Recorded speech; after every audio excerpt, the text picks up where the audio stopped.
Hello, and one and all. Happy New Year. Hello. Okay, I made it.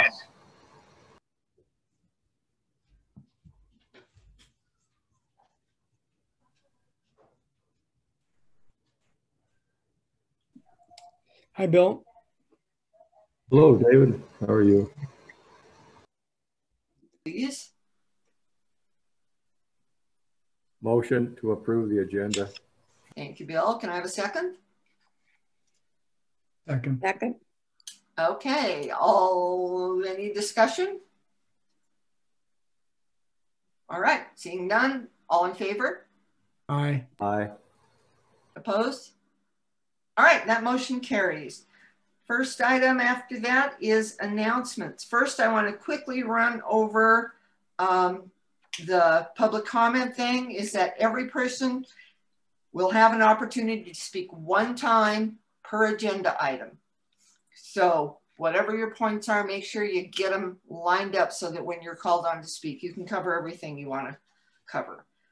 All right, announcements. The Christmas light winners. First, I want to thank Amanda so much for going out there with her kids and seeing all those houses in the dark.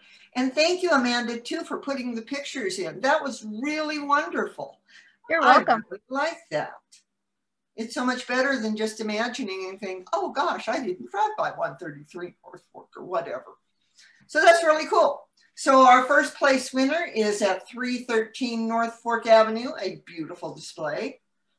The second place is at 225 Clark. And our third place winner was at 319 Poplar. And we have a couple of runners up. One is the infamous town manager and chief of police's house, which is amazing. They can see that from the space station, I swear. All right, congratulations to everyone. Oh, and also 635 Shady Lane got a nice honorable mention as well. So thank you, Amanda. Thank you, everybody, for turning on your lights. It was really pretty this year. All right, moving on. Let's do any other announcements? All right, seeing none, let's move on to recognition of visitors and guests. This is an opportunity for anyone to speak on a subject that is not on the agenda. Do we have things? Yes, we do. So we have first up, I see Charles Markle has his hand up. Is my audio okay? Yes, we are on. Okay, thanks. All right, first of all, I think this is probably the first meeting for a lot of us in 2021. So I want to say happy 2021, happy New Year. And I'd kind of like to do a quick recap, I think, of the way I feel about 2020 and some comments from the last meeting. And it shouldn't take too long, just a couple of minutes. So I apologize for the detour. But first, I'd like to start with why I started coming to meetings in the first place. My experiences with town, basically from the first time I talked to Ken Knight on the phone, have just not been positive or productive. I feel like the costs that I pay as a resident in town just don't merit the services that are provided. And I'm familiar with the budget and everything, and I know where the costs go, and I know everything's expensive. But that's kind of what the impetus for my first attendance of meetings was, to show up and understand where my money was going and see if I could do something about it. And I feel like I keep coming to meetings because I think I can help with that. So if I like that, the purpose of my attendance here is to try and be helpful. So if I'm ever not helpful, please tell me so. And this kind of works into Mary's comment before about speaking time and public input.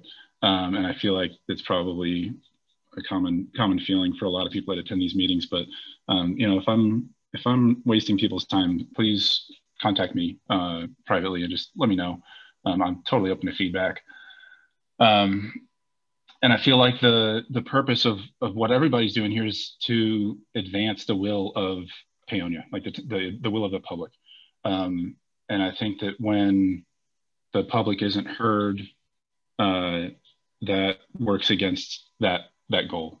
So I spoke with Mary this weekend, I guess, and asked her to consider revising her policy of public input. And I'm basically reaching out to you trustees as well and asking you to consider the importance of public input and the process that we're doing and what happens here. And I think that conversation is a very important part and dynamic and productive part of what happens. And also to Mary's point at the last meeting, the actual meeting times for her meetings are about 20 to 30 minutes shorter than Charles's meetings. And I did not do any research as to where that time is spent, but just as an average, a median, it's about 20 to 30 minutes shorter. And basically, I think the greatest place that I can see improvement happening in 2021 is directly addressed by Dave's comments at the last meeting regarding trust. And I think that the solution to any problems that we might be having or improving the conditions and value of what happens in town is actually not trust. And in fact, I think that trust might be the exact opposite of what we want, because that's what was given to Kristen Chesnick. And we know exactly what happened with that level of trust that was given. And so I'm asking that in 2021, our goal be transparency rather than trust. And I think that Neil, hopefully, I don't know if he's on the call, but can maybe help me out, or I see it basically with Neil. I feel like he's always been very straightforward. He's never done the ego trip cop thing. And he's worked to use cameras on officers and in cars. Basically, he doesn't ask us to trust him because he works transparently, which I think is a really good model and will prove its value moving forward, I guess for the next year and probably forever. But that was the crux of what I had to say. In general, I feel like the world is in a really bad spot right now. And the more we can come together and spend time seeing each other's faces and talking in whatever manner we can, I think is productive. So thank you. Those are my comments. Thank you very much, Thomas. All right, there's a hand up from caller in user 1.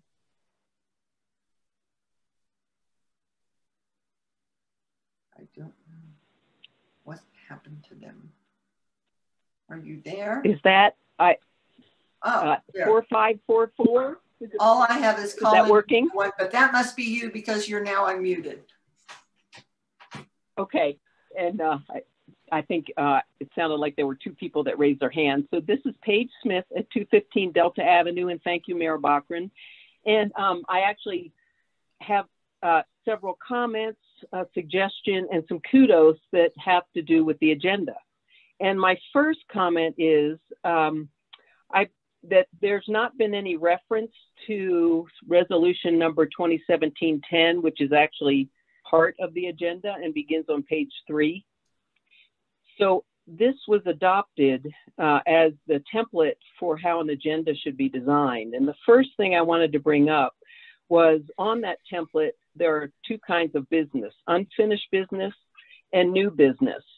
And I've noted that those 2 have been abandoned and been covered by regular business.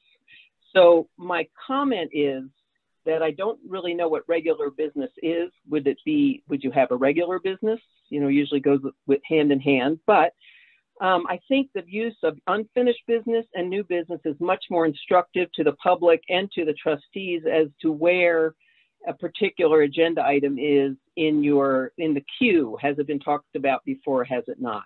So that is my suggestion, is to go back to the unfinished business, new business as part of the resolution. And I want to point out that at the bottom of that resolution, there is Roman numeral 4, subject to amendment, section 1, deviations. The board may deviate from the procedures set forth in this resolution if, in its sole discretion, such deviation is necessary under the circumstances.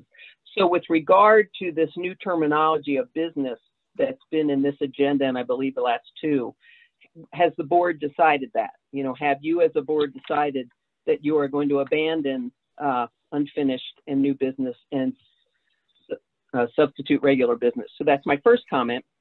My second comment, as Thomas alluded to, has to go back to the December 15th meeting.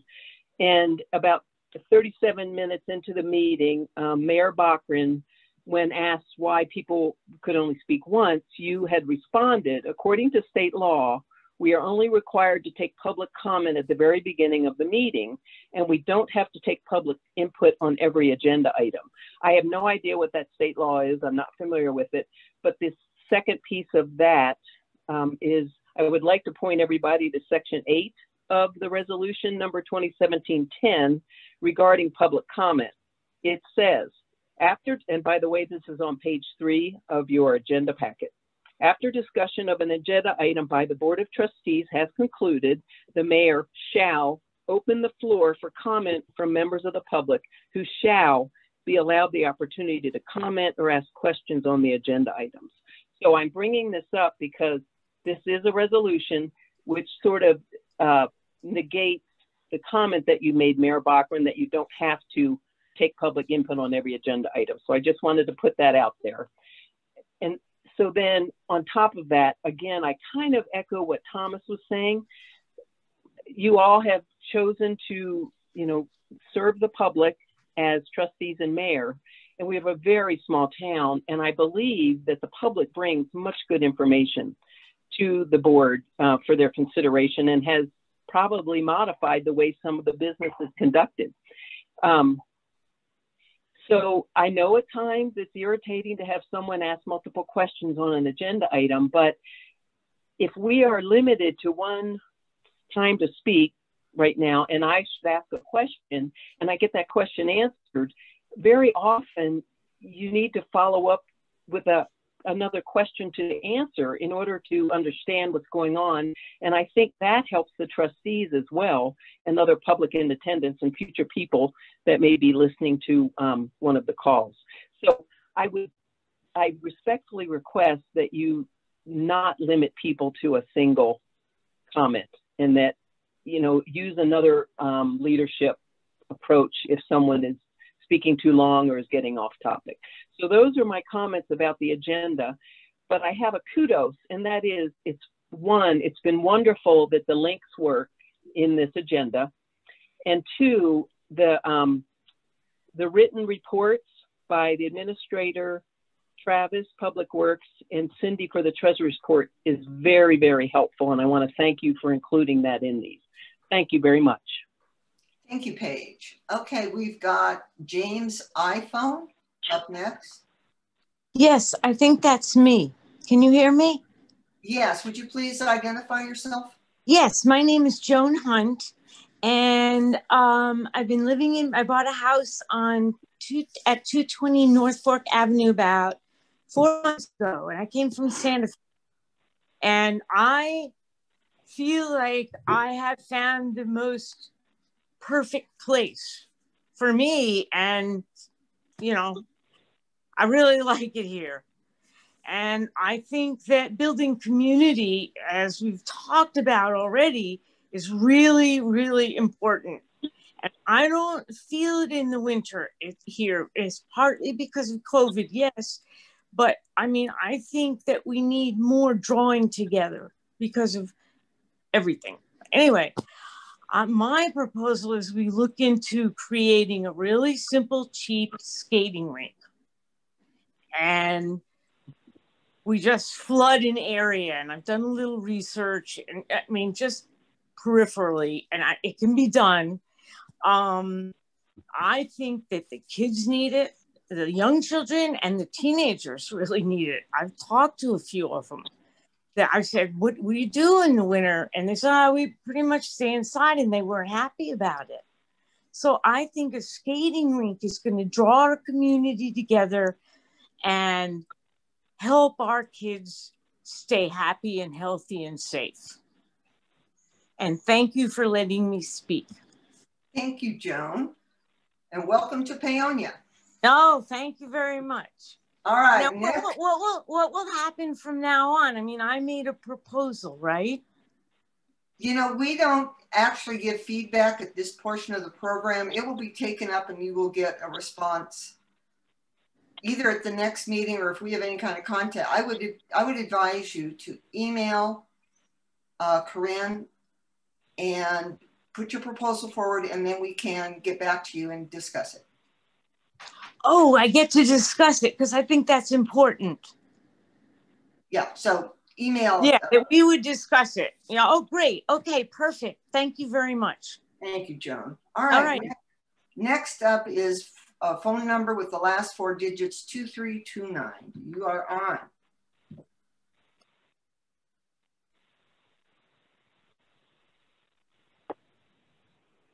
Okay, I couldn't remember what to press to unmute myself. This is Suzanne Watson, and I wasn't at 903 2nd Street, and I wasn't actually going to comment tonight because I hadn't prepared myself to make this comment. But so I guess I'd like to just make it a preview of something that perhaps I can go into in depth more, prepare this comment, my thoughts about meetings a little bit more. And that is, you know, when I first started going to meetings, it was 20 years ago. I didn't understand Robert's rules. You know, it was pretty new to me. And it's always been something that, since it's not something I use in my daily life, it's something that's a struggle to get one's mind around and to understand the parameters and the rules and for this and that, and to be skilled at it. So Robert can be a challenge. So, of course, I'm interested in it still, and I try to educate myself, you know, by going online and finding information out about Robert's rules and how good meetings are run. And I'd like to point something out that I've been noticing with this council. And I saw it happen during the last meeting, and it was kind of upsetting to me. And that is when trustees make motions right off the top, an agenda item is brought up and a motion is made, and all of a sudden you're thrust into one direction of action while you discuss the motion and as to whether to vote on it. And what specifically I'm talking about is the water committee. And when one trustee comes on and immediately makes a motion to nominate somebody for this committee, before there's even a chance to like get our feet under us and to say this many people applied and we want to thank everybody for applying, you know, and having some kind of a segue into it. It seems like this person just grabbed the ball and ran for the goal, and everybody was like, you know, it's like, it's really startling, and it's really a little off-putting. And I think I've seen this happen before with, for instance, the very first meeting, the motion to hire a certain person as the town administrator. And so I saw this, it's so sudden, and it doesn't give people a chance to find out where we're all at before these motions are made. So I'm not saying I'm upset with the people who were chosen for the water committee, but it's off-putting to even the people who have gone out of their way to fill in these applications to feel like they weren't even acknowledged before any discussion started happening. So I found a site, it's called Jurassic Parliament, and unfortunately it's a blog, and you know, she wants you to pay to watch some of her things, but she has some free YouTube videos about good meetings. And there was an idea that she put forth, this Anne McFarlane, JurassicParliament.com, and I think what I'll do maybe send you guys the link. But she talks about sometimes she thinks it's really productive to have a round robin before she asks for a motion to be made. And in that way, she can poll every board member, where do you stand on this? You know, just a quick comment from everybody. So everybody just has the chance to let us all know where they're coming from or what concerns are or whatever. And then at that point, someone makes a motion and things get formal. You know, you could also perhaps do that with the audience. Do the round robin with the board, ask if there are any like specific concerns with the audience. So before a motion is made, the board members just know where everybody's at. And it's basically just a way of hopefully communicating a little bit better between the board and the public. So, you know, I think when meetings are friendly and accessible and it feels like people are being listened to, people might be more willing to be involved in government. That when people feel like they're being locked out or pushed out and things are happening where they have really no influence and no ability to weigh in, I think people give up. And I think we've seen this problem in Pioneer a lot, where there's just a lack of participation, let's say. And I don't know. I talked to one of the water committee people that didn't get chosen. But the fact that nobody was even acknowledged, we didn't know who the applicants were unless you read the text. It would have been nice to have an introduction and a thank you to everybody who applied before any motions were made, and perhaps a discussion of just a quick poll of where all the board members stood on it, just in general first. So I'll try to follow up with this more. Maybe I'll write something. It's a lot of work to prepare comments, but in writing. But maybe I can, because I think this is something we can all grow to toward the future, and it's about trust and cooperation. And I see some room for improvement. So thanks a lot. Thank you, Suzanne. Anyone else? All right, seeing none, let's move on to staff reports. Administrators report. Corinne. Hello, good evening. We'll start with the COVID update. Been getting them pretty regularly in your email. I forward them almost daily. But according to the Delta County COVID website today, we are still in orange, which is high risk. Unfortunately, our total deaths for Delta County is raised to 35, with 4 being reported yesterday. And our total 2-week positive count is up 6.4% with 385 positive test results. I included a report in the packet, and I also had a couple of additional items to discuss. First, want to make the board aware that we received notification that our health plan with Rocky Mountain is not going to continue beyond this this approval period. And so we are actively researching and getting quotes from some other governmental health agencies, as well as some of the standard ones we've looked at before, like United and Humana. And let me see here, I have an email. I'm gonna follow up on a couple other things. Want to follow up and let the board know I had sent out information late in the end of last year about a few trees that were not pruned appropriately on Grand, and we are having the contractor follow the recommendations that I received from Cami Long with the Forest Service on how to mediate that so that it doesn't cause any long-term damage. And we are looking into potential to have a training session for some of our local tree service people here over later in the year if they choose to participate in that. I'm working with our IT on forwarding calls in case we need to work out of the office so we can get our telephone calls.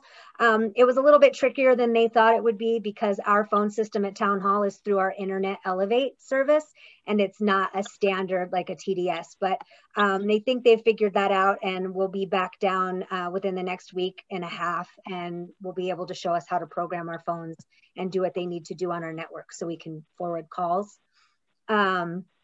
There has been an addition to the town website for the public to comment. If on the page that the public goes to on our town website to access our agendas, there's a fillable form that they can send general comments or can send in comments specific to upcoming agenda items so that they can be included in the packet if they're received in advance. If they're not received early enough to be included in the packet, they would be provided to the board under separate cover in email, but they will be added to the permanent packet, which is kept in the town hall vault. And that way that will facilitate follow-up, whether that be from the board or from the administrative offices. Let's see, the zoning plans for the zoning and adjustment board. I'm working with Bo on we're going to schedule our meeting and pick up on some of those outstanding items that are out so that we can get those ordinances and resolutions in front of the board. The Pullis Park information sign is scheduled to be installed this week. And of course, again, that was paid through the CDOT grant to revitalize our downtown area. And there is a request also at the last meeting to look into a disbursement cap for vendors. I'm going to follow up with a couple of questions on that, but I have requested from Cindy and received the list of our vendors so that I could take a look and see who our top vendors are and what those numbers look like. So, also for the GOCO Parks Master Plan, typically the group that is doing that for us, Western Slope Consulting, they like to do those meetings in person, but they can't. So they're working with their focus group on the best way to have those 5 meetings. There's 5 different topics they want to discuss in a virtual format, but get the best outcome and the best participation. They are almost finished creating a website that's specific to this master plan update. And that will be on our website, on all social media, and given out as PSAs to all the news media once it's completed. And that is all I have. All right. Questions for Corinne from the board? Yeah, Dave. Corinne, I have just a question from your report. The marijuana working group, who is that? It is we have one member from the police department, myself, Dale Cecil, Jer Lowe, and initially it was also Renee Grossman, although she has decided not to participate. And I received an email today from another gentleman who wanted to participate. So I plan to reach out to him tomorrow and invite him to take her place. So it's basically the people that stepped up last time. Yes. Thank you. Mm-hmm. Okay, other questions for Corinne? Okay, seeing none, anything from the public? Yes. The board, what is the purpose of the marijuana board? Okay, I'm sorry, could you please identify yourself? Yes, this is Joan Hunt. Okay, thank you, Joan. If you can hit the raise hand function, then we can call on you when you want to. Oh, sorry, I couldn't find it. Sorry. Okay. It is, I don't know. It should be, there should be a participant thing that you can click on, and at the bottom of that, it'll be raise hand. All right, Joan, what was your question? The purpose of the marijuana board. Thank you. The marijuana working group is a selected people that are helping review the proposed ordinance on how the town will regulate and facilitate marijuana sales shops within the town. And how are they assembled? On what basis? They volunteered upon the initial review of the ordinance. Okay. Thank you, Joan. Okay, thank you. All right. Mary? Anything else? Yes, Bill. Yes, I'd like to follow up on trustees or the town administrators, the written report here. Yes. It's evaluating, collaborating with Blue Sage and DMEA, Elevate for offer Wi-Fi in the town parks. She brings that up, number 6 on her list. And I was wondering who's going to pay for the Wi-Fi. That's part of what the evaluation and collaboration is working out what the cost once it's in. DMEA has stated that they have some interest to help to defer some costs, but that's still, right now it's still in the early phases, and all of that would come to the board if we were going to make any kind of long-term monetary commitment. Okay, thank you. And the second one, number 7, Black Hills and the tampering. Is there something we need to be concerned about? Well, I'm sure most of you had heard that there was some issues with Black Hills services being tampered with in other communities. And out of that, and some of that was done basically by hacking. They hacked into their computer networks and their services and were able to cause, I mean, they wreaked havoc in several communities. And so out of that is, of course, a heightened awareness that reaching out to Browns Hill and our other providers who have provided us those softwares and with our IT department, making sure that our networks are secure as best as they can be so that we don't fall victim to something like that. I wouldn't think we were. I've had no indication that we would. It just brought an awareness to it. So it's something that we're looking at. Okay, thank you. Okay, anything else from the board? Yes, Michelle. Yeah, I'd just like to reiterate one of the public comments that I believe that was Paige that gave kudos for the written reports. I agree with that. I really appreciate having those written reports in the packet. So thank you for making that happen. You're welcome. All right, last call for the public. All right, hearing none, let's move on to Public Works and Utilities. Travis?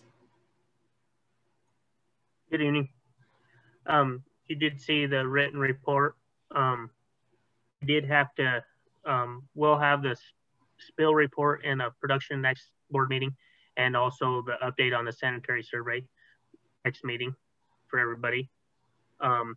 Brown Hills was out today at the 1 million gallon water plant. They did run into a few issues, programming and stuff, but should be able to remote in now and finish up this week is their plan. The bulk water fill station, I did get a confirmation email back from them today that it shipped today. So we should see that Monday is what their confirmation said. So that will be on the schedule to get installed. Did find a company that could help me with ammonia levels on our rolling average, our 2-year rolling average at the sewer plant for ammonia. The product initial dosage is about $2,000, and then it is a maintenance cost of about $1,500 a year. So I'm looking into that more. I'm still waiting on costs. SGS did do a COVID analysis in the wastewater. I'm just waiting on costs from them. And they're supposed to be getting me some information that it may not cost us anything. They may do it through a grant portion of it. So I'm still waiting on that. The high school meter installation that was scheduled for December, I had to move it out till February, till the next school break. The day we were scheduled to do that ended up being cold, and we ended up unthawing lots of residential water meters that day. So we had to postpone that. We are doing trying to do straight maintenance with the potholes and stuff and keep up on that. And then with then we're starting to do the evaluations on what were street projects, where we're going to start those and stuff like that. And that's all I've got, unless you guys have any questions. All right, questions for us from the board? Yes, Bill. A couple of questions. One on your spillage report. I would appreciate you including a total number of taps. Doesn't make any difference if they're residential, commercial, industrial, just a number. And then secondly, the sewer plant level. I think I've asked before, but is there anything with the sewer plant that we need to change, or is it just, and what's driving the ammonia levels up? I will get the number of taps onto that schedule. The ammonia levels are ranging. When it gets cold, our ammonia levels seem to be going up. I've talked to a couple engineers and also some other operators, and their biggest thing is that our nitrification levels in our pond are dropping, and causing it because our sludge levels are coming up a little bit. I mean, we're still only at 28 to 30% of sludge capacity in the plant, but it seems to be causing a lot more issues with our ammonia levels, not so much our BODs or anything else. It's just our ammonia levels. Well, currently we're at 20 to 25% of capacity. 28 to 30% capacity on our sludge levels. Okay, thank you. Any other questions for Travis? Okay, yes, Michelle. Yeah, again, thank you for the written report. I appreciate that. One question, the cement truck washout on town property, was there a final decision on how that was remediated or will be remediated? After talking with the state health department, they suggest going in there after it dries out and digging down about 6 to 8 inches below the surface, and exposing it in the landfill, and then re-leveling it. Okay, thank you. Thank you. Anything else from the board? Okay, seeing none. Anything from the public?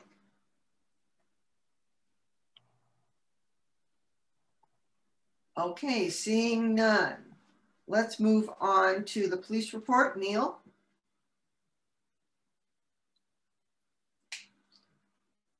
You're muted, Neil. Thank you. She unmuted me. I'll be pretty quick. Basically, I hope everybody had a good holiday. We did order the police vehicle after the special meeting. Hopefully it'll be here next week, after they go through it and make sure everything's good in it and everything. We are doing a lot of training still, a lot of specialized training that the officers are going to. They are working a lot on traffic control at this point in time. So make sure to come to complete stops and make sure to watch your speed, because they are doing a lot of traffic control. So other than that, that's about all I have for you. All right, questions for Neil from the board. Yes, Dave. One question, I noticed a lot of parking problems, and that made me think about last winter, where several times vehicles were left on the street for the entire winter without moving, and they interfered with plowing, those kind of things. I just wondered if there's a plan to take care of that issue this year. Yes, Thank vehicles are supposed to, they're supposed to move every 72 hours. A vehicle is supposed to be moved per the ordinance, or it can become an abandoned vehicle. So if we've noticed a pile up of snow or something around them, we'll actually go write them a red tag and then let them know that that they are in violation and that would have to move, so that way they can get around and plow. Or we can just go and knock on the door and ask them if they can move their vehicle, so that way we can get the snow moved. Thank you. Okay, Tammy.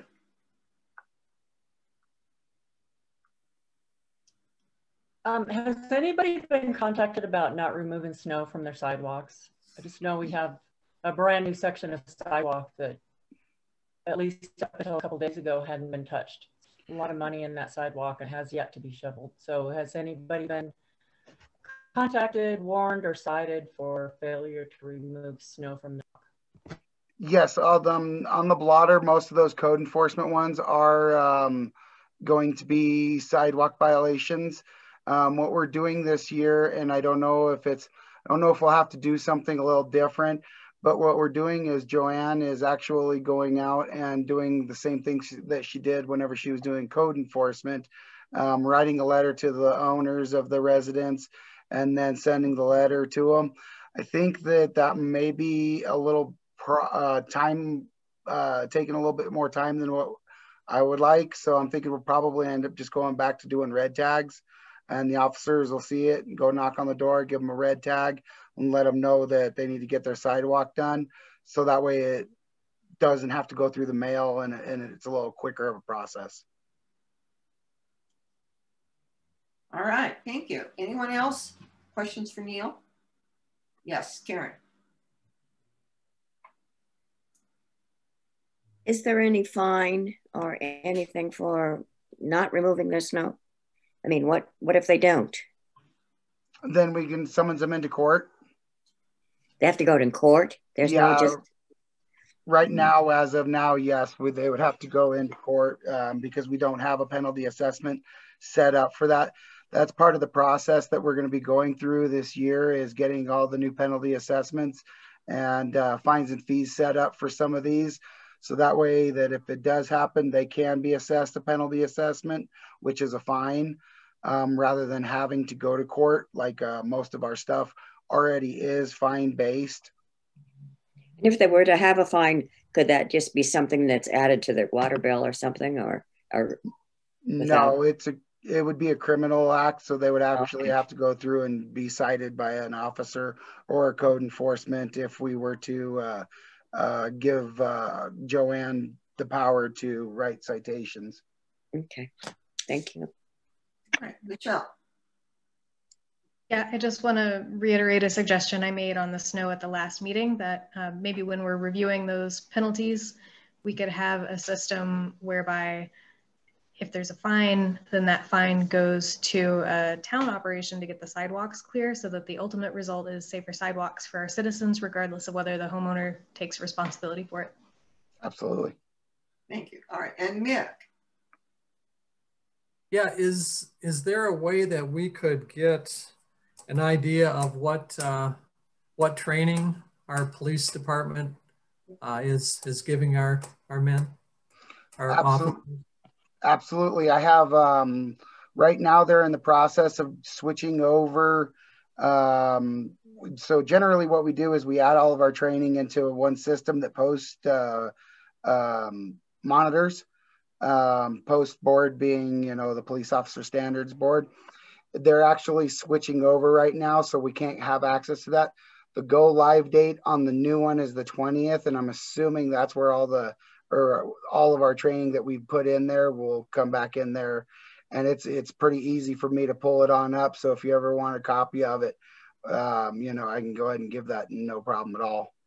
On the 20th, huh? That's what they're saying is the new go. It was the 18th, and then all of a sudden I got an email from Post saying that the new go live date's the 20th.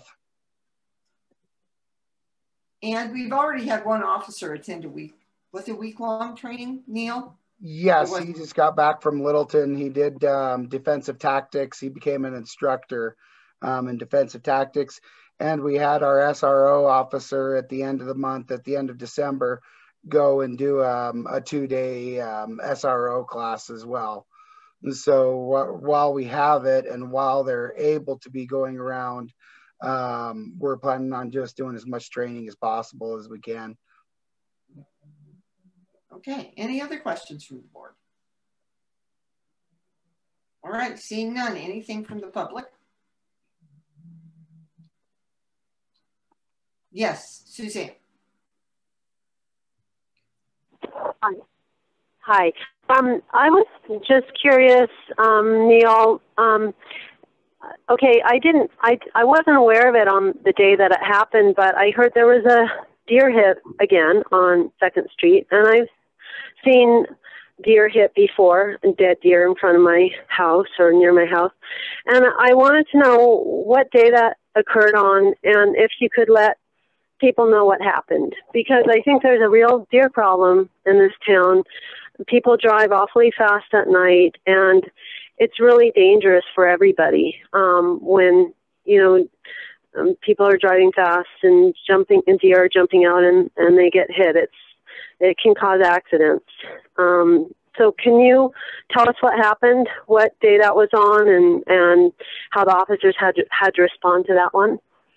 I'll have to look it up. I don't have it in front of me. I'm trying to look it up, but I could definitely get that information and let you know. Well, just can you just let everybody know what happened? I think the trustees need to know that deer do get hit, and tell us what. I just heard about it from a neighbor that this injured deer that couldn't get up was on Delta Street, and an officer had to come and slit its throat.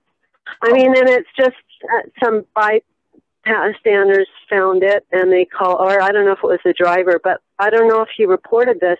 I don't know if you're acknowledging the fact that there's this deer issue in town, and it seems to be getting worse. I've never seen it this heavy before.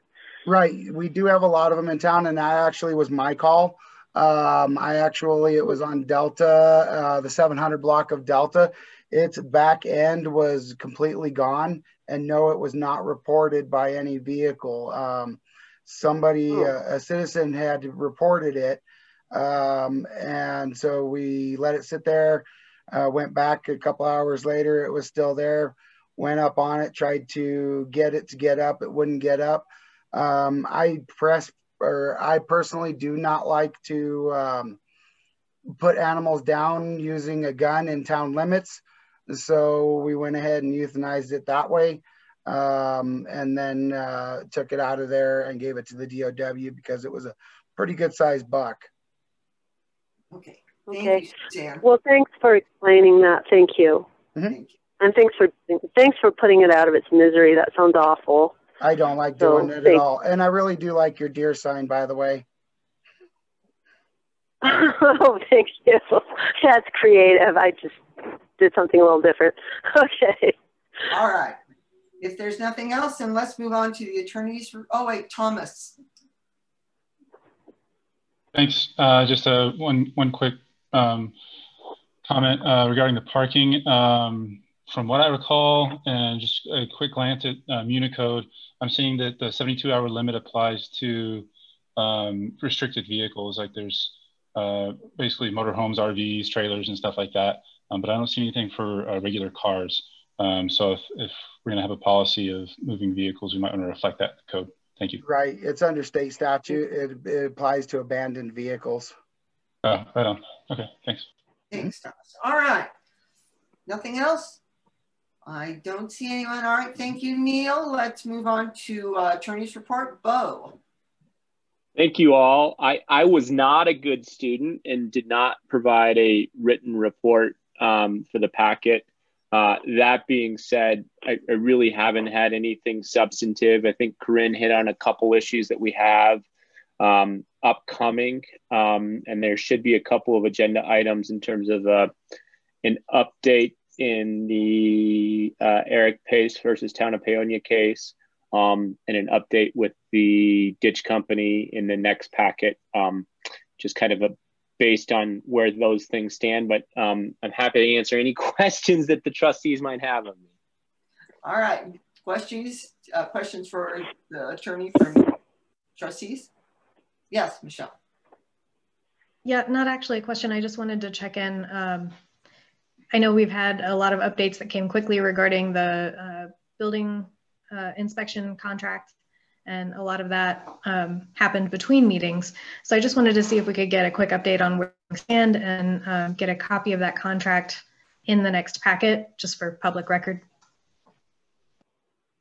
Yeah, we'd be happy to do that. As I understand, and Corinne can weigh in, but there's just a standalone agreement at the moment with other agencies. And then subsequent to that, I think we want to look at something more formal. So I anticipate that that will be an agenda item in terms of if there's going to be an RFP or if that's going to go to the committee or what. And I will put that in, Michelle. All right, anything else from the board? Seeing none, anything from the public? Okay, seeing none, let's move on to the treasurer's report. Mr. King. Thank you, Madam Mayor. The Finance and Personnel Committee, along with the Finance Director and myself, reviewed per board authorization the payroll and disbursements for the period ending 12/30/2020, and they will be proffered for approval under disbursements. We've also reviewed the payroll and disbursements for the current period 1/12/2021, and that concludes my report, Madam Mayor. Thank you. Questions for Mr. King from the board? Okay, seeing none, anything from the public? All right, seeing none, let's move on to disbursements. Madam Mayor, we have two different disbursements this time because of the holiday. Well, and so we have disbursements for the period December 11th to December 30th. Okay. And so I move that we approve payment of accounts payable for that period for $48,833.85.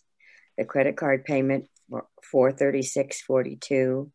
The Norris retirement payment, $1,680.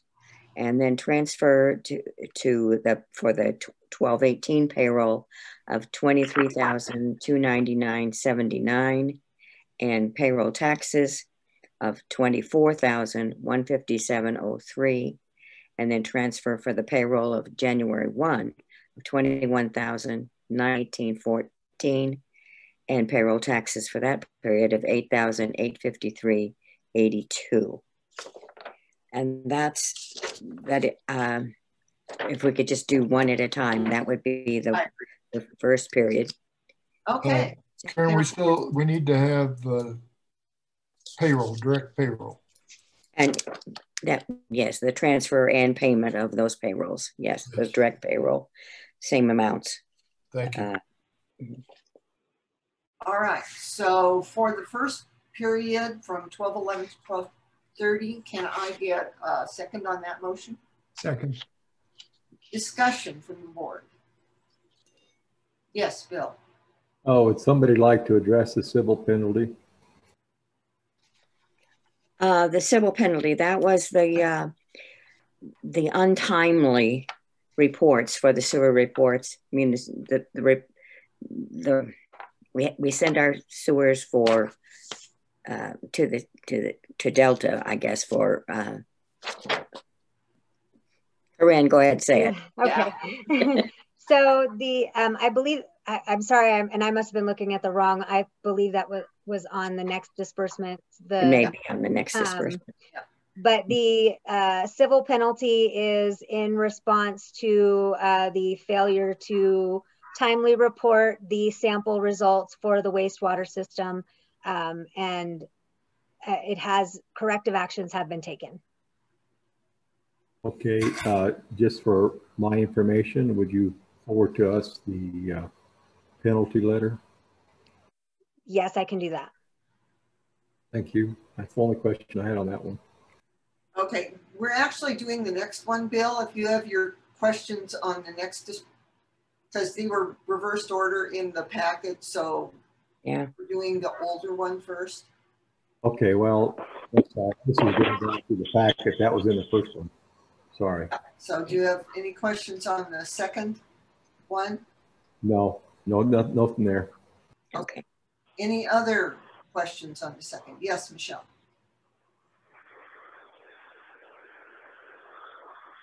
Yeah, my only question is there's a charge for a Vista intern, and I'm just curious where that's coming from. My understanding is I didn't think we had a Vista intern right now. I thought that was terminated early in 2020. It was during their auditing, they found that there was one invoice that was missed, and we confirmed going back through hours that we had missed one disbursement. So we cleared that account. Okay, any other questions on that? No, okay, anything from the public? Thomas. And just FYI, Thomas, we are on the older account, the older disbursement right now from 12/11 till 12/30. Right. Is page 45, is that on topic? It starts on page 37. 37. Okay, so yeah, I think that's on topic then. I had a question about item number 70, the last thing, item 76, BC Services Incorporated. I Googled that, and I think it's a collections agency. Are we paying a collections fee? That was a garnishment payment for an employee. Okay, thank you. Okay, any other comments? All right, seeing none, we have a motion and a second to approve the disbursements for 12/11/20 through 12/30/20. All in favor? Aye. Aye. Aye. Aye. Any opposed? Okay, that motion carries. Now let's do the other one from 12:30 to 1:08. Okay. For that period, I move that we approve payments of accounts payable in the amount of $140,589.04 and a transfer from the summit account to the operating account of $95,000 and payment of the loan payment. This is the water power loan of $86,918.95. And that's it. Okay, do I hear a second? Second. All right, discussion from the board. Yes, Bill. I know I keep bugging you, but the cross connection certification, $595. What is the town responsible for on that? Why are we paying that? That's the per board direction last year. They authorized the town to hire and pay direct the cross connection inspection company so that we provided them the list of the locations that have cross connection devices installed, and we then pay him and we then bill the account holder and receive reimbursement. So it operates similar to a pass-through. Okay, I was curious about that. Thank you for the information.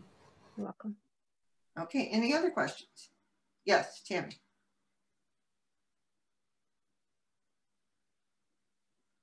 I just see that Code Red's back in here. Could you just give a brief explanation of what Code Red is and maybe let people know that this is, if they're new to town or if they haven't already, they can sign up? Sure. So the Code Red that's on here, it's our annual fee to participate. And through, if you go to deltacounty.com, right from their homepage, you can list an email, a landline, or a cell phone for to be provided contact information direct if there was an emergency that rose to the level of requiring an immediate notification. And they typically have to do with anything that's an emergency that could affect your health, welfare, or safety. And again, it's through deltacounty.com, and I will endeavor to provide a direct link to that from our homepage under Hot Topics as well later this week. Good. Okay, any other questions? Seeing none, anything from the public? Okay, seeing none, we have a motion and a second. All in favor? Aye. Aye. Aye. Aye. All opposed? All right, that motion carries. All right, let's move on to Resolution 2021 2021-01 public posting. So the resolution is a standard housekeeping per state statute. We're required to designate via resolution our posting place, which is the box right in front of Town Hall, as well as our newspaper of record, where we publish all required notices and where we also publish our disbursements on a monthly or every other month basis, which are, of course, the public posting places in front of Town Hall in the display box, and the newspaper of record is the Delta County Independent. All right. Questions? Okay, seeing none, would someone like to make a motion? I move that we approve resolution 2021-01 public posting. Do I hear a second? All right, second. We have a motion and a second. Any more discussion on this? Okay, seeing none. Anything from the public? Seeing none, we have a motion and a second. All in favor? Aye. Aye. Opposed? All right, that motion passes. Let's move on to Paonia Tree Board appointments. So we have, it says in the packet that we have 2 empty seats, but actually we have 3 empty seats. We can move up to 6 people on the board. We currently have 5 with 2 open seats. So we do have a third. So if the board wishes to appoint a third person, we can appoint a third person. So I was very remiss at the last time on the water board, and I apologize to everyone who took part in that. And I will be sending out letters of apology to everyone that I did not allow the candidates to speak. And I'm not going to do that again. So this time, is there anyone, Paula Martin, Greg Hottinger, Mariah Woolery, or Roger Barrel, who would like to address the board about taking a seat on the tree board?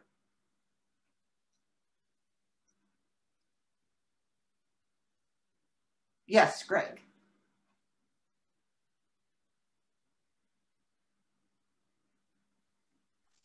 Yeah, I don't know what to say, Mary. I just want to say I'd like to be considered for the tree board. You know, I've been trying to work my way onto the tree board for a while. And yeah, I'm excited about the possibility of that.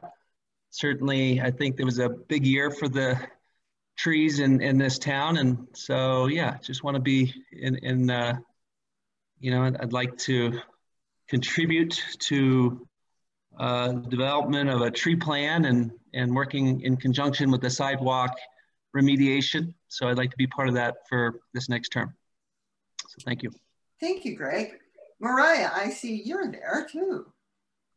Yeah, I'll follow up with that. I too would like to be considered for the tree board. It's something I've been kind of dancing around for a few years since arriving here in Paonia. And, you know, our trees are incredibly valuable to all of us. And like Greg was saying, it was a big year this last year. And with the big, you know, report that came out from the state foresters, and just seems like there's a lot of potential at this time. And thought it was really exciting what happened over on Box Elder and the way the community worked with the administrators. And I would like to be a part of more of that. So I too would like to be considered for the tree board. Okay, thank you very much, Mariah. All right, so the other thing that I'd like to remind people is that even if you don't get appointed to the tree board, you can still serve in an ex officio manner. You just don't get a vote. So, would the board like to nominate a person and or persons to the tree board?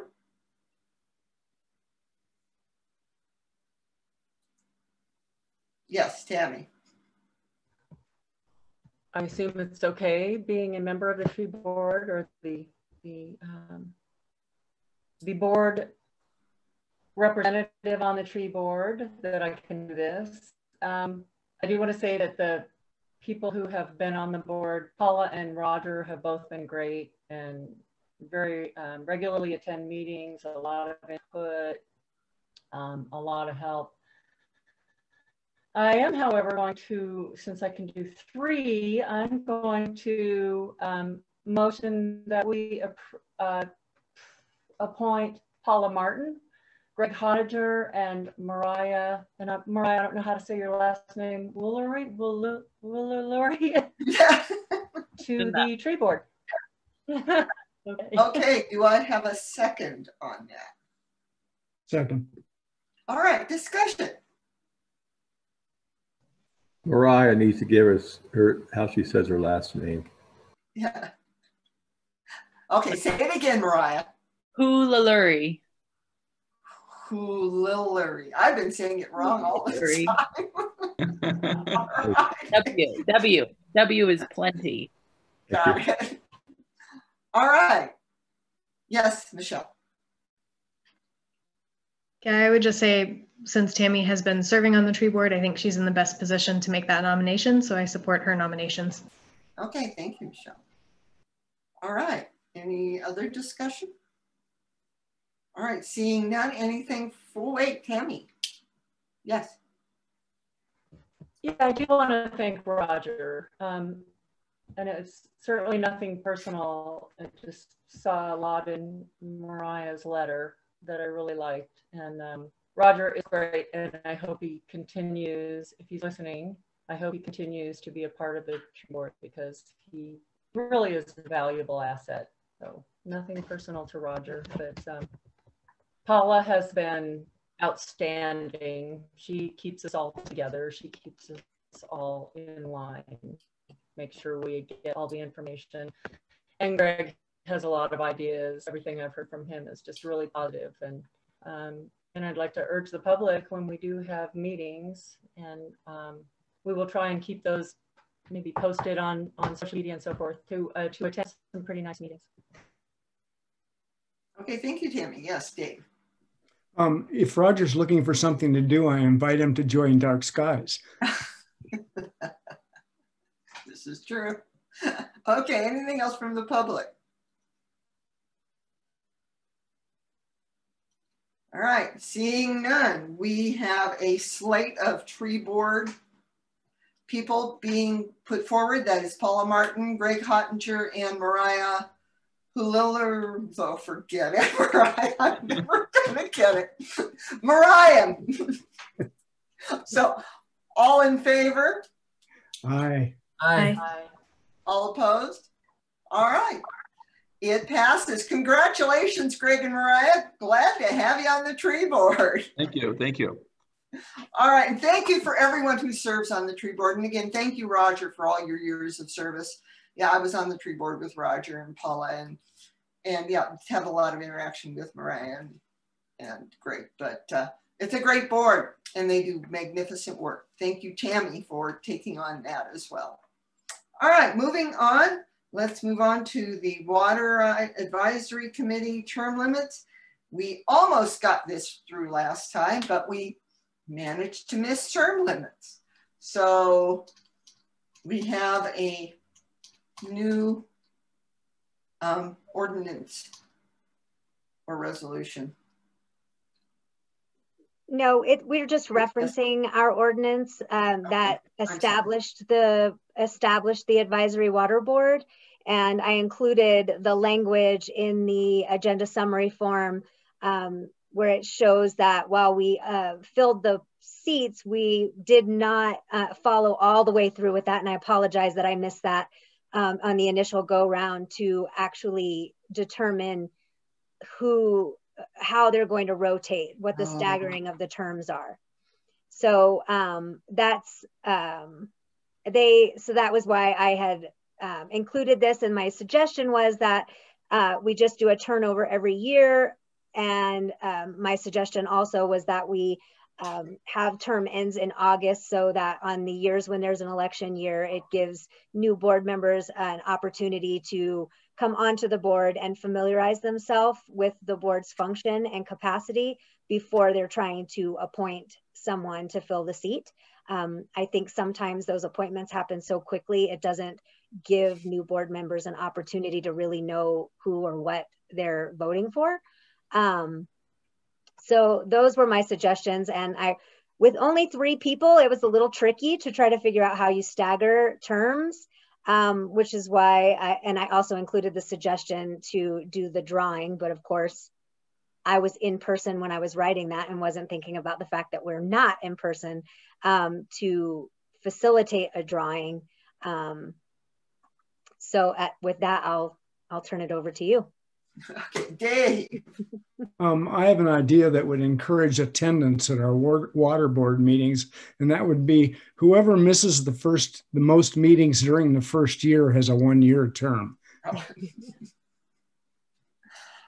Well, personally, I like Corinne's approach to this, and perhaps I believe that Tammy and I are scheduled for a meeting on the 20th and in person, so we could draw the names. But I like the approach of every year and the staggered terms, and the dates are appropriate for the August meeting, or August every year.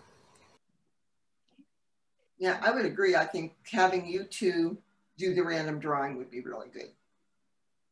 We could do that, and then I can include it in the next packet so everybody knows whose terms are what for the public. Okay. I think that's a really good idea. We don't have to do a motion on this or anything, do we? Corinne? I would, because the ordinance states that the board will set the terms. So I would defer to Bo, but I would think that by making a motion stating that you were having the Public Works Committee do the drawing and then report back on the term setting, that would suffice. But I would do it by motion. All right, thank you. Would someone like to? Yeah, I would echo that. So. All right, thank you, Bo. All right, someone would like to make a motion on that subject?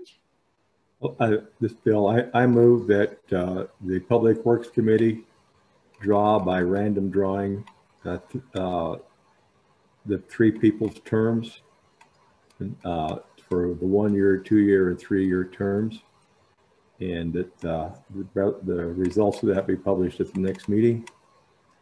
And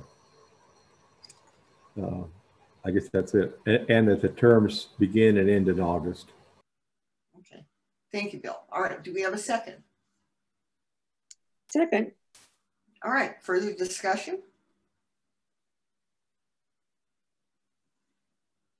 Okay. Seeing none from the board, anything from the public?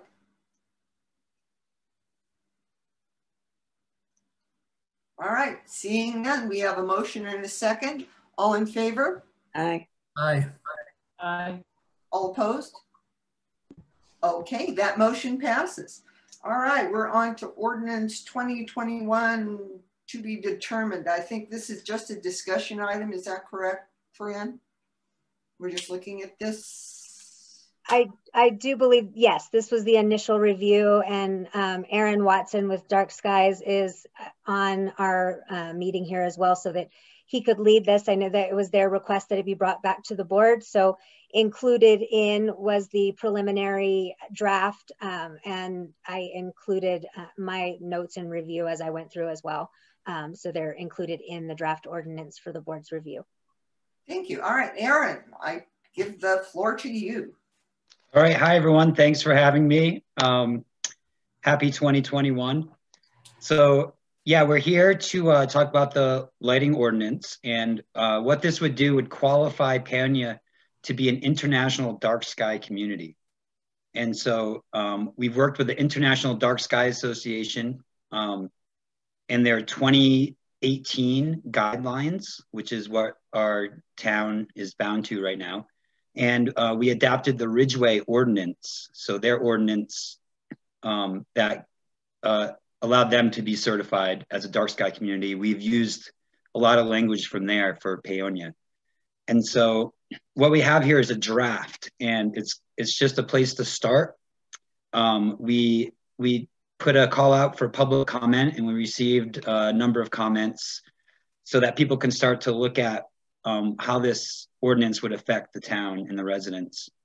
So the idea is to take comments and questions, see what all of you have to say about it, and then see if there's any changes or anything we need to add in there then we can take that back to the International Dark Sky Association and see that we have their approval.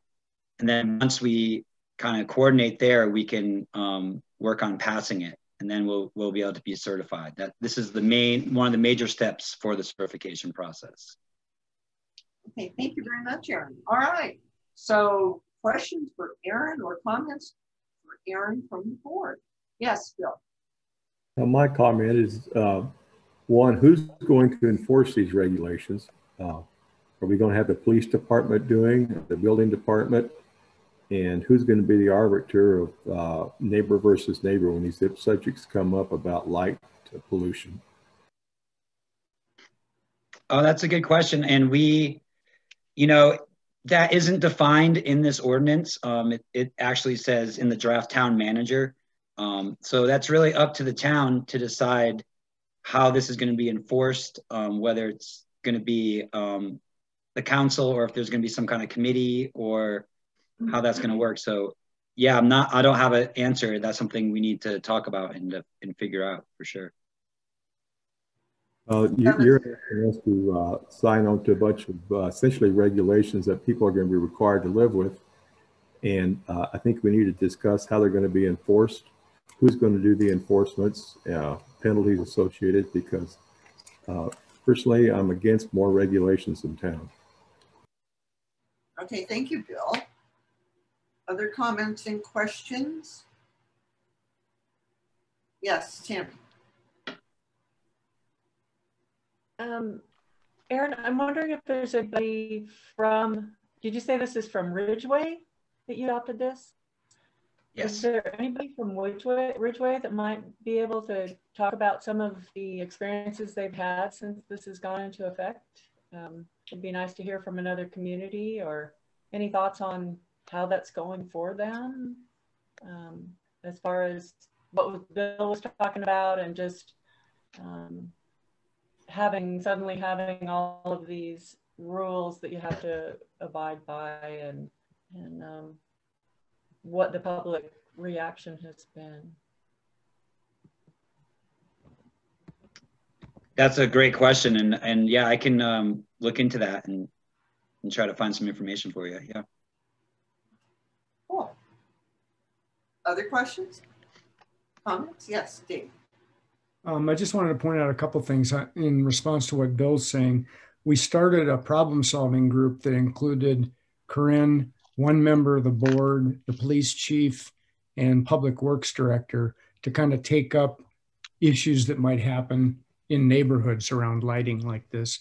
So that's one possible way forward.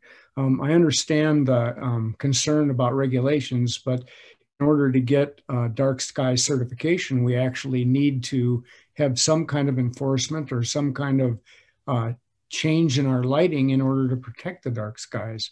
The main thing that I think affects individuals, Bill, is when we get into individual properties, and that's probably what you're referring to, because we've already done everything with the street lights and stuff, but now the rubber really meets the road because we're having to look at how neighbors are treating each other and whether there's light intrusion on each other.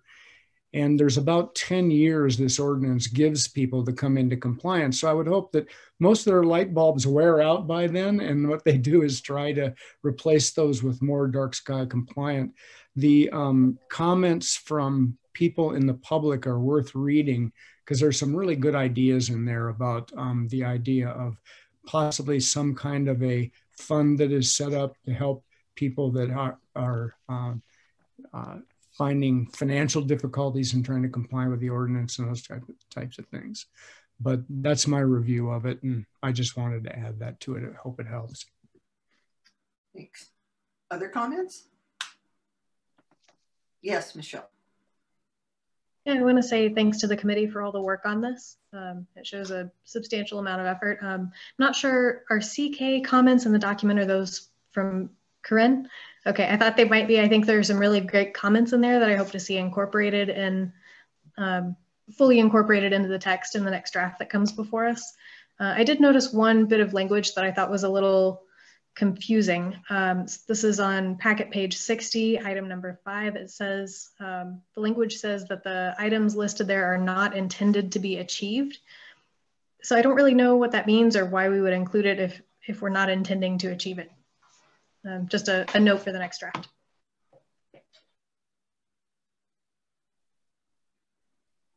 I can answer that. Just what I think that meant was it's not meant to be achieved. So these are our maximum limits, and we're not trying to achieve the maximum amount of light. You know, we'd preferably keep it below the maximum limits.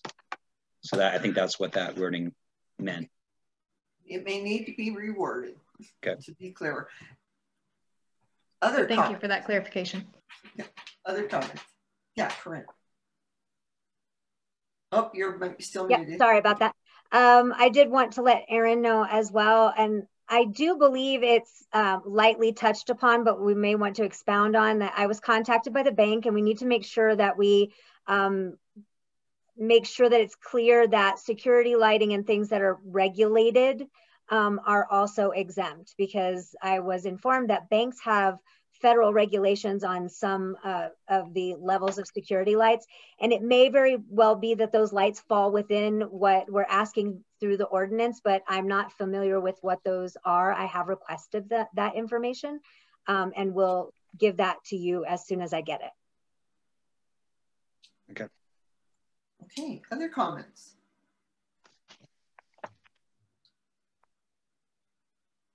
Okay. Comments from the public. Thomas, I see you have your hand up. Yeah, I just looked up the Ridgeway ordinance, and their dark skies enforcement is administered by their building official or other authorized town officer or employee. And then they specifically say that a continuing violation is a nuisance, which would then be turned over to a court or officer. And then they also include no building permits will be issued that has non-compliant fixtures. That's just some of their enforcement. Okay, thank you, Thomas. Anything else from the public? Yes, Suzanne.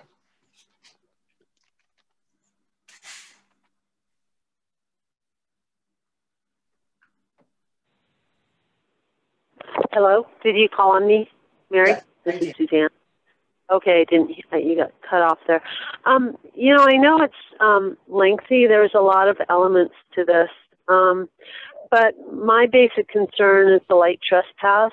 I think since the advent of LED bulbs, this has become a much bigger problem. They really cover a lot of area, and they are very blinding and glary, to where when you step out of your back door at night, when you can't see the ground in front of you because a neighbor who's 150 feet away's light is shining into your eyes, that's dangerous.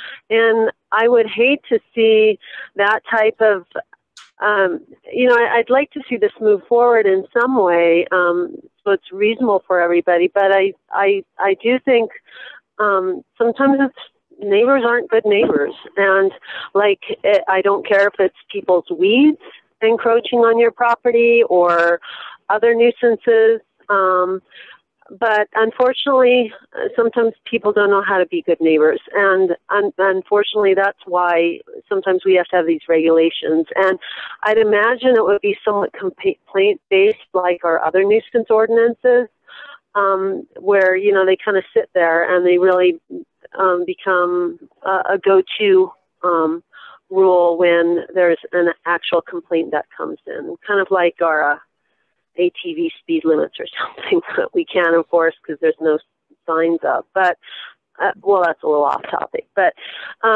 yeah, so I think the light trespass thing has gotten worse over time because of the LED bulbs.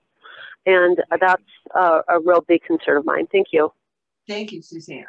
Any other public comments?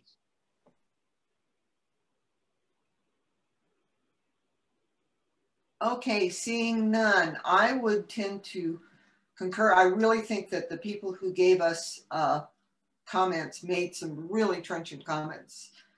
But I agree. Yeah, Corinne hit most of my concerns as I was reading through this. And yeah, we do need to figure out a mechanism for enforcing. If we're going to pass this thing, we need a way to enforce it. And so hearing from Ridgeway, and actually their feet on the ground experience of enforcement, I think would be really important as well. And the whole grandfathering issue as far as lights. I mean, if the property changes hands, does the new lighting agreement come into effect immediately, or do they keep it up and then have the 10-year expiration point? And who's keeping track of the 10-year expiration point too? So we have some issues to deal with, but thank you so much for all your work on this, Aaron, and all the Dark Skies group. And it's probably going to take more than one tweak to get through, but I think we can achieve it in the end. Yes, Dave. Just a final comment. I noticed that in some of the public comments, there's some questions about lighting in neighborhoods, and I wanted to ask Corinne whether she thought our little group should get together and at least respond to that or ask them for further information. Yeah, I'll take a look. I did review the notes, but I would like to re-review them, and then we can follow up with that. Yeah. Thank you. Right. Anything else? Yes, Tammy. I'll take the final comment too. And definitely thanks. And Mary said if this gets passed, I really hope it's not if, but when. If you want to see the difference between, say, downtown and a really dark street, come over to 300 block of Orchard at night. We have no street lights and we have spectacular sky viewing, and we do not want to lose that, and we love it. We can go out any night and see the stars, and I think that's the goal, and it's a wonderful goal, and can't wait for it to happen. So thank you, Tammy. Yeah, Dave. Oh, finally, about the adaptive controls, I wanted to help our local football team, and we could put adaptive controls on the sporting lights so when the opposing team has the ball, we could dim them. Dave, good sportsmanship here, really. But the other point that nobody has brought up, but this is a real tourist attraction, and that you get a lot of notice for this, and people come to your town because of the dark skies. And so this could actually drive some business for our downtown and other businesses. All right, last chance to speak, or we're moving on. Can I just ask Mayor Bachran? Yes.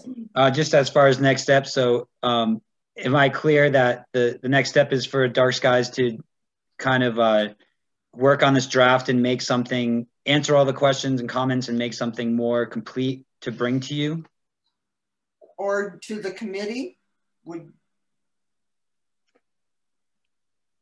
It's been coming direct. This one was coming direct to the board. It hadn't been assigned to a committee. I know it initially was reviewed by committee, but then it was brought back to the board. So if, as it's going through its iterations, it can either come back to the board and incorporate some of these things and have the board review again and do that through the public, or if the majority board wants to send it back to committee, you can. Does the board have a preference?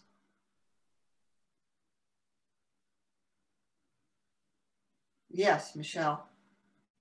Just a question on what the goal would be for taking it to committee versus bringing it back to the board. I think would be to review the changes and make sure that what issues have been brought up have been resolved. At least that would be my take on it. Corinne, do you have a different one?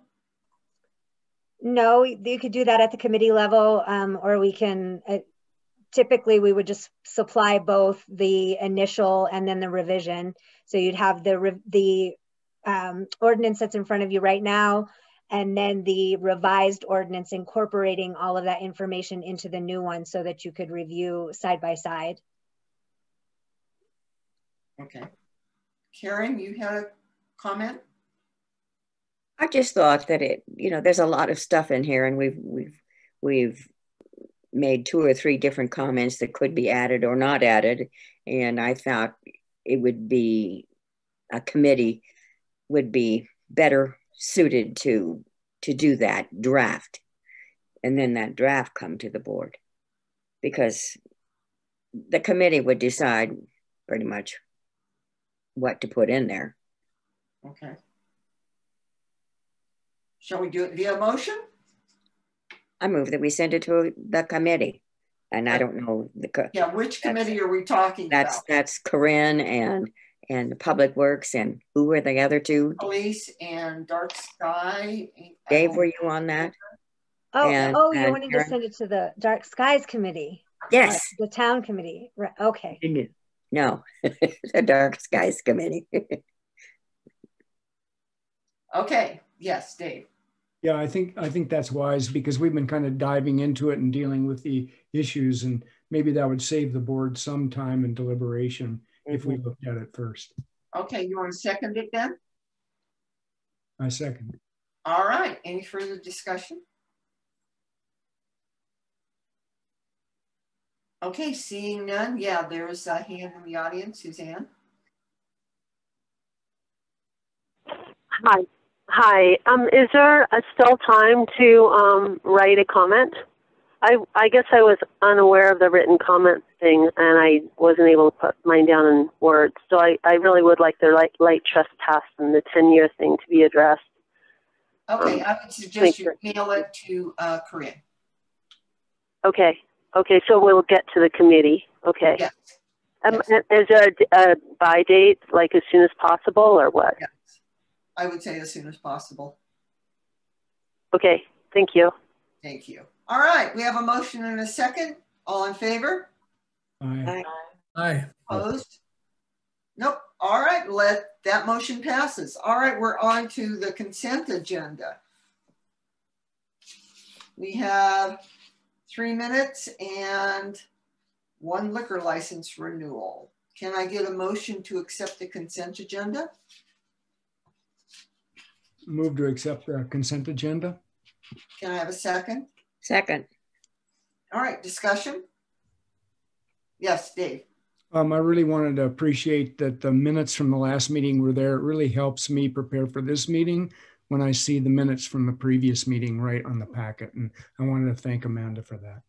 Thank you. All right, Tammy? Okay. Just looking at the minutes, page 83, the mayor's report, I think it was. Hold on just a sec. 83, here we go. 83. It said there was a motion. It says the regular minutes, let's see.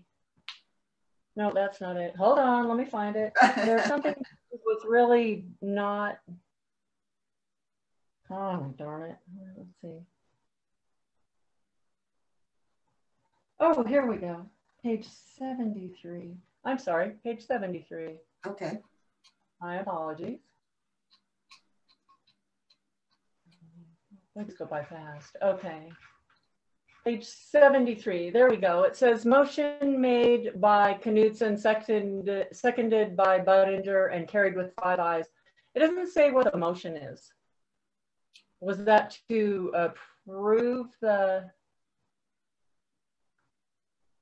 Oh, good. Yeah, I just didn't quite get what the motion was. And maybe that's, somebody else can tell me that it's, or show me that it's there, but I didn't quite get what it was. Yes, Michelle? Yeah, the only motion that I abstained on at the, hang on, let me make sure I'm looking at the right meeting. The only motions that I've abstained on recently at all were regarding the water board and the one review of I believe it was a minor subdivision approval. Yeah, a minor subdivision approval. Those were the 2 things that I abstained on. So I'm not sure. I think it was probably the minor subdivision in the November packet. So I think some information's missing. Oh, I will look into that and then fix it. Okay. Thank you, Amanda. Thank you for pointing that out, Tammy. I completely missed that. All right. Any other discussion? Okay. Seeing none, we have a motion and a second. All in favor? Aye. Oh, wait, Corinne? You have a hand in the audience. Oh, I'm sorry. Thomas, I'm sorry. Sorry, that's okay. Just a quick housekeeping item on the minutes, actually from July of 2020. The minutes for July 14th and July 28th are the same document. So that needs to be amended in the on the website. Yeah, on the website. For clarification, is that on our on the website in the links? Yes, it is on the website, but the letterhead on it says the right date, but the content of the minutes are the same. Okay, thank you. All right, we'll get that fixed as well. All right, so I think I heard all the ayes. Any nays on accepting the consent agenda? All right, that motion passes. Next is the mayor's report. So, did we ever have the vote on that? yeah, I thought we can vote again because I thought we started, everybody said aye. Thomas came in, did his thing. That's fine, that's fine. Okay, so mayor's report. So I was asked by Molly Bly of CDOT and Downtown Colorado Inc. to do a presentation on our CDOT grant where we did the street painting. And I did that on Thursday and it was exceptionally well received. And this was really a kudo to us because of all the CDOT grants that they have given out. They asked us to represent small communities in this. And so it was a recognition of the town and the town's project on a state level, which is really good for us because it puts us on the state radar. So the next time we write a grant, they go, oh, Paonia does a good job. We should give them a grant. And this grant, I want to remind you, not only has it now provided the wayfinding sign in Polis Park, it's also providing tables and benches around Town Hall and probably a table in Polis Park. And we are probably going to be able to complete all the Polis Park upgrades with this grant money. So this CDOT grant, even though we had a bump in that people weren't thrilled about the street repainting, we had information we now put in the master plan about that, as well as all these other benefits. So this really was a beneficial grant, even though it may not have seemed like it at times. And so there's another CDOT grant coming up that we're investigating. This one might actually have sidewalk money in it. And so we are going to look at this grant as well. So it's good that the state sees us as a productive partner. All right, that's all I have. Committee reports. Let's see, finance and personnel, Dave and Karen. Well, Thomas already mentioned earlier that he wants to help us with finance. And so we're signing checks tomorrow at 9:30 in the morning. 9:15. More than welcome. 9:15. 9:15 tomorrow. He's more than welcome to join us. All right. Are you allowed to attend it? Sure, Yes, it's you can closed. attend. It's open to the public. Yeah, come on down. Wear a mask. All right, government affairs and public safety, Nick and Michelle.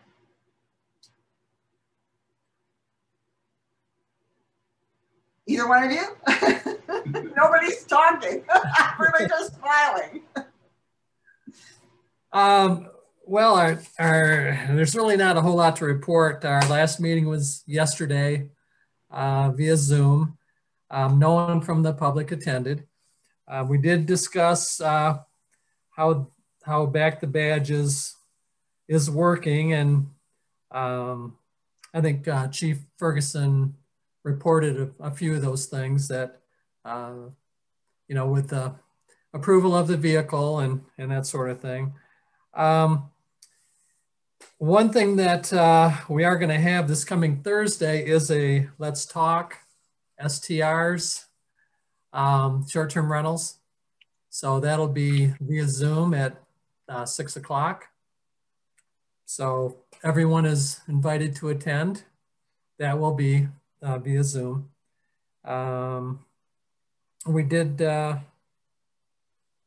We discussed, I guess that's about it. Anything else, Michelle? No, that pretty much covers it. We did set a time for our next meeting. So that's going to be February, I don't have my calendar up. I believe it was the 11th? It's the Monday before our first Tuesday meeting in February. February 8th at 3 Thank you, p.m. Fran. You're welcome. February 8th at 3 p.m. The link will be added to the town calendar with the Zoom link, because we have scheduled that, of course, virtual until otherwise determined. Yes. Yeah. Right. And we are still working on accessory dwelling units.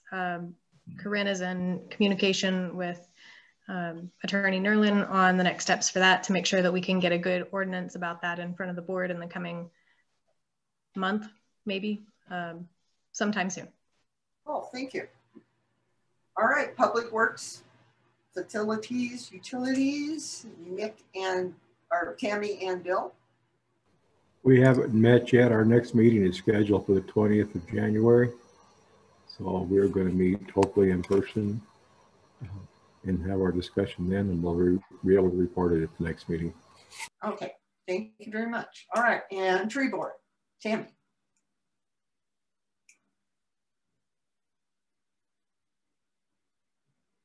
Button over. There we go. It's not a touchy button. So for the 14th year in a row, Paonia has been declared a Tree City USA community by the National Arbor Day Foundation. Thank you to Tree Board members, especially Paula, for getting all that together and submitting it on time. Yay. And really nothing to report until the Forest Service tree, State Forest Service tree survey is in and reviewed, and that's supposed to be the end of January. The only other thing is the Arbor Day Foundation is, for the first time in 20 years, hosting a Tree City USA conference. It will be a virtual conference February 10th, 17th, and 24th, if anybody wants more information. And that is all I have. Thank you. Thank you, Tammy. All right, next item on the agenda is the executive session. Bill, you want to read the verbiage? Yes. I move that we go into executive session for the discussion of personnel matter under CRS section 24-6-4024F and not involving any specific employee who have requested discussions of the matter in open session, any member of this body, or any elected official, the appointment of any persons to fill an office of this body or of elected official, or personnel policies that do not require the discussion of matters personal to particular employees, specific to the town administrator's 6-month review. Also for conference with the town attorney for the purpose of receiving legal advice on specific legal questions under CRS section 24-6-4024B, specific to the Eric Pace versus Town of Paonia. Okay, do I have a second on that motion? I'll second. Okay, all in favor of going into executive session? Aye. Aye. Opposed? Okay, we are in executive session. Do our breakout room, Corinne. I think we all just hang tough and she'll let us know when we're in. Yes, I think I did a lot of research and I think I've got this figured out. So we will see.